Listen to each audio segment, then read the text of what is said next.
part of this lesson.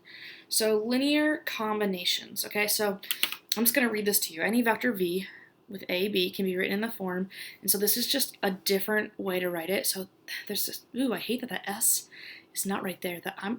We're just going to do something real quick because I just can't look at that. Nope. That drives me nuts. Okay, see, not there.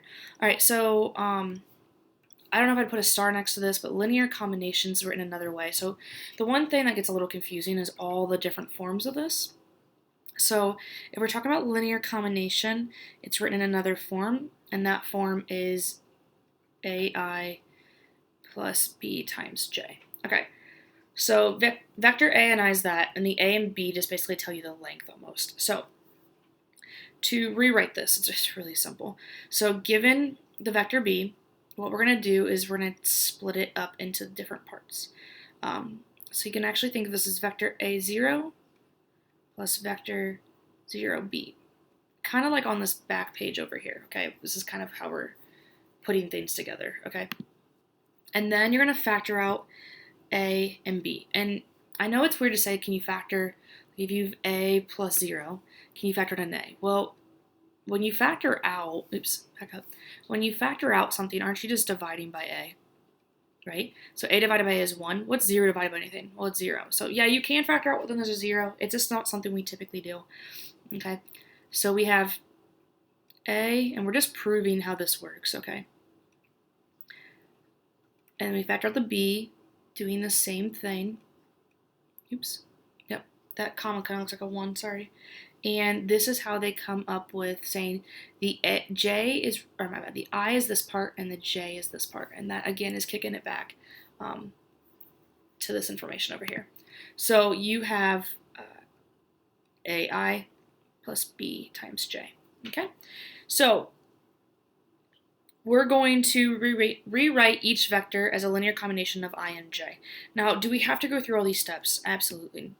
Okay, not. Absolutely not. Sorry, I did not finish that sentence. So if we rewrote this as a linear combination, it'd be simple as negative 7i plus 3j. Sorry, my handwriting is atrocious today. Whew. Okay, simple as that. Okay, what if they have these coordinate points? So you actually need to figure out what the vector is first. Okay, so we have AB. The first thing we need to do is actually figure out what that vector is. So we do negative 5 minus negative 9, which is positive 4, and then negative 6 minus 8, which is negative 14. And then to rewrite it in linear combination, you would have 4i minus 14j. Simple as that. Okay? So that's linear combination. It's really not that difficult. Okay? So we're going to go ahead and move on to this trig stuff, and then we'll finish out the notes on the next page in this video, okay? So if u is a unit vector, then the terminal point of u lies on the unit circle, right here, see, u. Lies on the unit circle. We're not done with trig quite yet, sorry. Therefore, u equals ab, shown right here. I'm gonna highlight that. Wow, that's off. That is off. There we go. Therefore, it can be written, u can be written as cosine and sine, basically, is what it's saying. So how can be written as cosine and sine? Well, we should remember me saying cosine is the same thing as x, and sine, I'm going to put it next here, don't mind it, is the same thing as y. I really should put theta. Let's change that. Theta. So a is cosine, b is sine. Okay, we've talked about this. So, therefore, it can be written as cosine of theta and sine of theta. It's the same thing. The other way it can be written is, in linear combination, is cosine of theta, I'm going to put times I so you can tell the difference, and sine of theta times j. Okay? And it says in here, because every vector v is the product of its magnitude v and its corresponding unit vector, wow, and corresponding unit vector, we can write v in the following forms. Okay, so what it's saying is that this is the magnitude, right? And that's u. So the magnitude of v And if you're multiplied by the vector that we just talked about, so cosine of theta I, oops, not the I, sorry. Get myself confused. And sine of theta can be written in like a scalar multiplication that we talked about earlier. So it can also be written as this way, which is a lot going on. So you can like scalar multiply it in, or you can do it as a linear combination, which would just be this with an I. So magnitude of cosine theta times I plus the magnitude of V sine theta times J. Okay, so what in the world does that mean? All right, so basically what we're going to do with that is write this in component form. So I'm trying to highlight stuff so you can kind of see things a little bit better and hopefully get a better idea of what we're doing. So find the component form of each vector with the given magnitude and the directional angle. So this is giving us the directional angle, this is giving us the magnitude. A vector has magnitude and direction, so that's what we're basically doing just with trig being involved and actually knowing what the angle is. Okay, so it's really not that bad. So we find the vector, okay, we're going to do the magnitude, which is 8, times cosine of 60 degrees. Your unit circle will have this. Okay, I want exact answers, absolutely no decimal, so your unit circle is what's going to be needed. And then sine of 60 degrees. Okay, so cosine of 60 degrees, which I obviously can't show you my unit circle because I don't have like a digital version of it. Cosine of 60 is 1/2. So I'm going to put it in parentheses so you can see where I'm grabbing that. And then sine of 60 degrees is the square root of 3/2. Okay, so obviously 8 times a half is 4.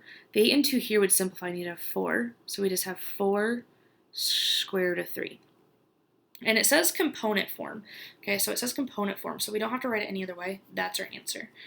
So I'd really like for you to do this one on your own.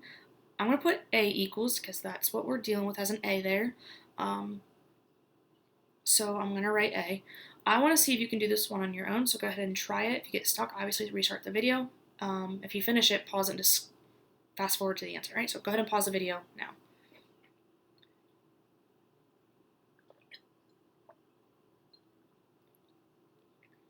All right, now that we're restarting the video, magnitude is 30 times, oops, sorry, I broke a sign. Been doing videos all day and I'm losing my mind. Okay, cosine of 340 and then 30 times sine of 340. Okay, so 340 is not, this is probably get stuck, this is not on your unit circle. Whoa. Circle. So if it's not on your unit circle, I will allow you to do decimals, and let's just make it easy and go to 2 decimal places. Usually I say more, but let's just do 2. So I obviously can't show you, but what you're going to do is just type 30 times cosine of 340, and that gets you 28.19, and then you type in 30 sine of 340, and that would give you negative 10.26. So that's your answer, all right? So moving on to the next page. All right, so write each form in trigonometric form. Okay.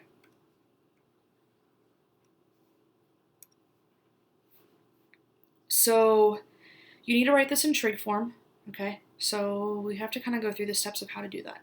So, oops. The first step is to find the magnitude. So find the magnitude, so let's do that. So first step, we're going to find the magnitude of V. So we have to square this entire thing. We're going to do this in our head. So negative 3 squared would be 9, and the square root of 2 squared would be 2. And we add, and then we're going to do the square root, by the way, not square root. We're going to square negative square root of 6, which would just be positive 6.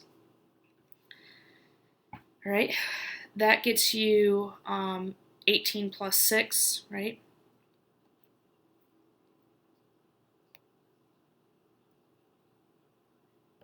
Yep, so it's just 24. and then we're going to simplify that. So 24 divided by 2 is 12, divided by 2 is 6, divided by 2 is 3. So you get 2 square root of 6. So that's your first step. Your second step then is you have to find theta. Okay, so what does theta equal? If you remember, we did tangent of theta equals b over a. So second step, we've done this before. So tangent of theta equals b over a. So negative square root of 6, negative 3 square root of 2. All right, negative and negative would go away. With these, we can divide. So that actually gets you the square root of 3 over 3. You're allowed to take this right here and just divide itself. Okay, so you get the square root of 3 over 3. And then you're going to do inverse tangent if you remember how to do that. So you're going to type in your calculator, inverse tangent of square root of 3 over 3. And that gets you 210 degrees. Remember, your calculator has to be in degree mode. Okay, so then from there, you're going to write this. It doesn't really matter which way, but you're going to write it with the trig.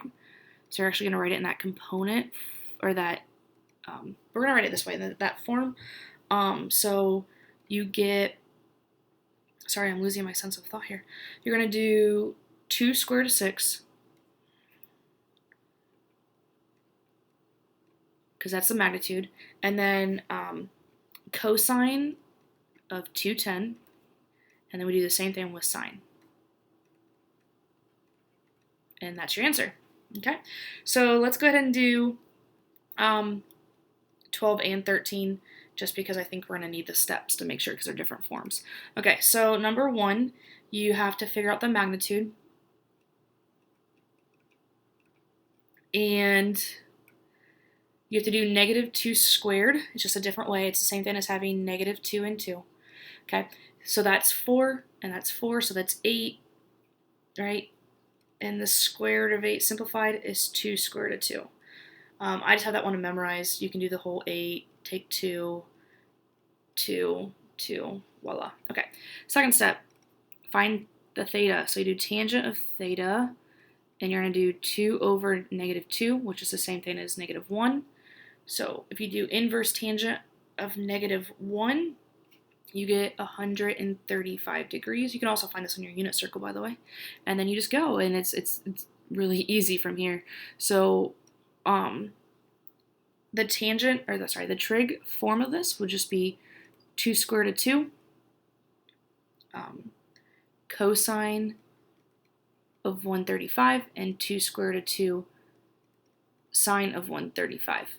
Okay, the negative, or the cosine 135 and the sine 135 would help take care of that negative. So, so you're good there. And that's sloppy, so sorry. All right, 13. A little bit more steps, but really not that bad.